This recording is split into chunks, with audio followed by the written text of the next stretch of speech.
안녕하세요. 김선우 인사드립니다. 여러분들도 아시다시피 도널드 트럼프의 관세 전쟁이 확전되며 암호화폐 시장은 암울한 하락장을 보여주고 있죠. 투자 심리가 악화된 것은 물론 암호화폐 대장 비트코인은 거래소 보유량이 2022년 이후 최저 수준으로 감소했다고 합니다. 그 영향으로 다른 알트코인들 또한 하락세를 보여주고 있죠. 리플 또한 좋지 않은 상황인데요. 코인텔레그래프에 따르면 XRP의 추가 하락 가능성을 경고했다고 하죠. 미국 소비자 물가지수 CPI 발표 이후 횡보를 보여주고 있으며 핵심 지지선 2.2달러가 무너지면 추가 하락 가능성이 크다고 경고했습니다. 지지선이 무너지면 큰 하락이 예고되어 많은 투자자들이 주목하고 있죠. 그나마 다행인 건 기술 지표를 분석해 봤을 때 대칭 삼각형에서 벗어난 이후 상승 모멘텀의 지속을 알리는 강세 패턴을 보여주고 있다고 합니다. 전체적인 시장이 횡보를 유지하거나 하락장일 땐 어느 정도 물러서서 관망하는 스탠스를 유지하는 게 좋죠. 저 또한 시장의 흐름을 지켜보며 관망하고 있는 와중에 갑자기 여러 세력들과 기관 그리고 고래들이 리플을 매집하면서 거래량이 급등하는 걸 확인할 수 있었습니다. 그래서 저는 리플을 매집하고 있는 기관과 세력, 고래들의 움직임을 조사하다가 아직 사람들에게 알려지지 않은 비밀 정보를 발견하게 되었습니다. 이래서 고래들이 리플을 매집했구나 싶더라고요. 모든 코인은 폭등을 보여주기 전 역사적으로 똑같은 패턴을 반복했습니다. 바로 고래들의 대량 매집이 이루어진다는 거죠. 최근 이런 비슷한 행보가 작년 11월에도 있었죠. 횡보를 반복하며 투자 심리는 악화되어 있는 그 시기가 지나 결과는 어땠나요? 한 달 만에 500% 상승, 3달 만에 1000% 상승하는 놀라운 결과를 보였습니다. 지금 리플이 작년 11월과 똑같은 행보를 보여준다는 거죠. 그뿐만 아닙니다. 암호화폐를 규제하던 전 SEC 위원장 게리 겐슬러가 공식 사임한 이후 리플이 SEC와의 소송이 사실상 끝이 나고 친암호화폐 인사를 상품선물거래위원회 CFTC 자리에 앉히는 등 가상자산 업계에 큰 변동이 일어나고 있다는 겁니다. 가상자산 업계의 혁신과 고래들의 대규모 매집, 뭔가 느낌이 오시지 않나요? 고래들이 혹한 리플의 비밀 정보, 지금 바로 공개하겠습니다. 버크셔 해서웨이라는 기업 많이 들어보셨죠? 버크셔 해서웨이는 세계적인 투자 지주 회사로 워렌 버핏의 회사로 매우 유명한 회사입니다. 시총이 무려 1000조나 되는 어마어마한 규모의 회사이죠. 이런 버크셔 해서웨이가 가지고 있는 대표적인 회사, 어떤 회사가 있을까요? 그 중 하나가 바로 아메리칸 익스프레스입니다. 아실 분들은 아시겠지만 아메리칸 익스프레스는 신용카드사와 은행업을 중심으로 한 미국에서 가장 큰 규모의 회사 중 하나이자 금융업의 대표주자이죠. 그리고 특징은 아메리칸 익스프레스는 워렌 버핏의 버크셔 해서웨이가 최대 주주로서 무려 20%가 넘는 지분을 보유하고 있죠. 쉽게 생각하면 워렌 버핏의 회사인 버크셔 해서웨이가 아메리칸 익스프레스를 소유하고 있다라고 생각하면 되겠죠. 또한 뱅가드 그룹이 6.3%, 블랙록이 6.1%를 보유하고 있는 전망이 좋은 기업이라는 겁니다. 이런 아메리칸 익스프레스는 리플의 핵심 파트너입니다. 심지어 작년 8월에도 아메리칸 익스프레스는 송금을 위해 리플을 채택했다는 걸 알 수 있죠. 이 말은 워렌 버핏의 회사인 버크셔 해서웨이가 소유하고 있는 아메리칸 익스프레스에서 리플과 협업을 하고 있다는 말입니다. 워렌 버핏과 리플이 밀접한 관계가 있다는 뜻 아닐까요? 리플은 기본적으로 스위프트 때문에 만들어진 코인이죠. 여기서 스위프트가 무엇이냐? 스위프트는 서로 다른 국가에서 무역을 할 때 사용되는 화폐가 다르기에 기준을 만들어서 국제 무역을 진행하는 것이 스위프트입니다. 하지만 여기서 발생하는 수수료가 무려 20%나 되죠. 즉 너무 비싼 금액이죠. 그래서 이런 문제를 해결하고자 만들어진 것이 바로 리플 코인이라는 겁니다. 또한 리플은 ODL 시스템을 가지고 있어 단 몇 초 만에 전 세계 어디든 바로 송금을 할 수 있는 기술력 또한 보유하고 있죠. 수수료와 속도, 이 두 가지를 모두 잡을 수 있다는 겁니다. 그런데 지금 이 기술력을 미국이 질투하고 있다는 거죠. 그럼 여기서 생각을 해볼게요. 전 세계 최대 강국이 어디죠? 네, 미국이죠.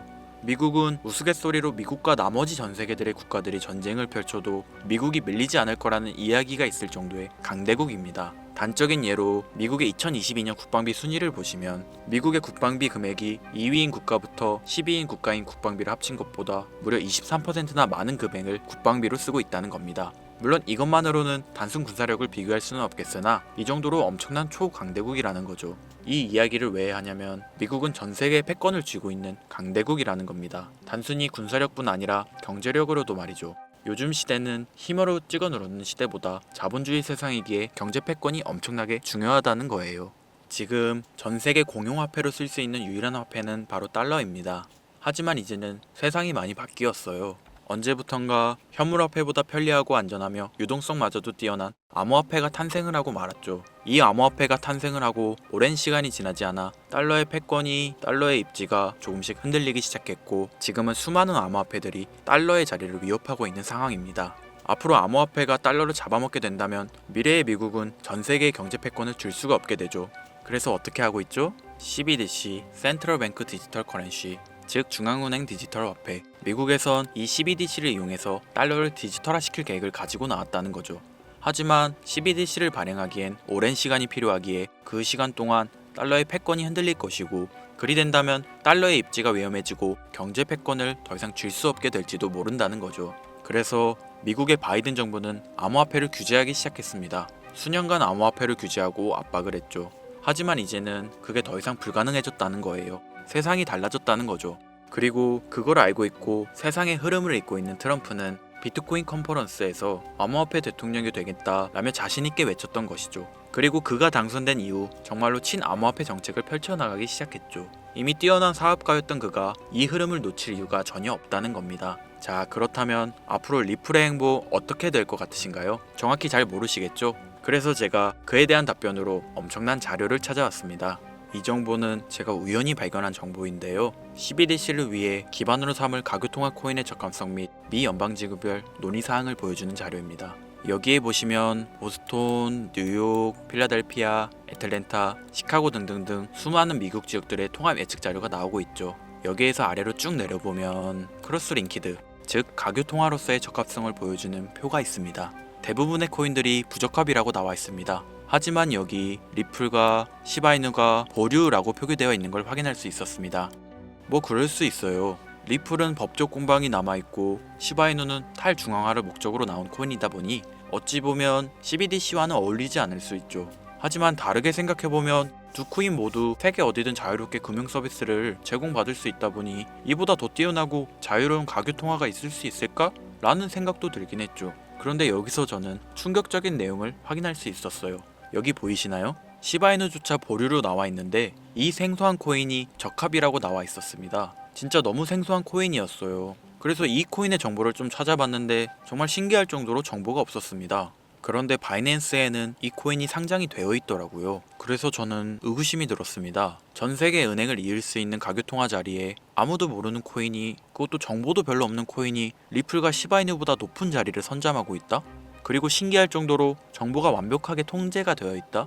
아무리 봐도 너무 이상해서 곰곰이 생각을 해보다 얼마 전에 있었던 미국 대선이 떠올라서 혹시 트럼프 당선에 이목이 쏠려있을 때를 노려 4분기에 이 코인을 가교통화로서 밀어주려는 건가? 라는 생각이 확 들더라고요. 그래서 바로 국내 거래소 중 가장 거대한 거래소인 업비트를 확인해 봤는데 놀랍게도 올해 이미 상장이 되어 있었습니다. 그뿐이 아니었죠. 일본의 비트플라이어, 중국의 후오비, 미국의 코인베이스, 유럽의 비트스탬프, 인도의 와즈렉스, 두바이의 바이비트 등 전 세계에서 내놓아야 할 가상화폐 거래소에 모두 4분기 상장 예정인 코인으로 올라와 있었습니다. 이제 이해가 되기 시작했죠. 이 코인을 말미삼아 미국이 다시 한번 전 세계 경제 패권을 쥐려고 하고 있는 것 같습니다. 제가 그래서 이 코인을 구독자님들에게 공유해 드리려고 영상을 촬영해서 올렸는데 이게 유튜브 측에서 자체적으로 막아버리더라고요. 아무래도 미국 대선과 관련해 있는 코인이다 보니 유튜브 측에서 자체 필터링이 되는 것 같아요. 벌써 2번이나 경고 먹었어요.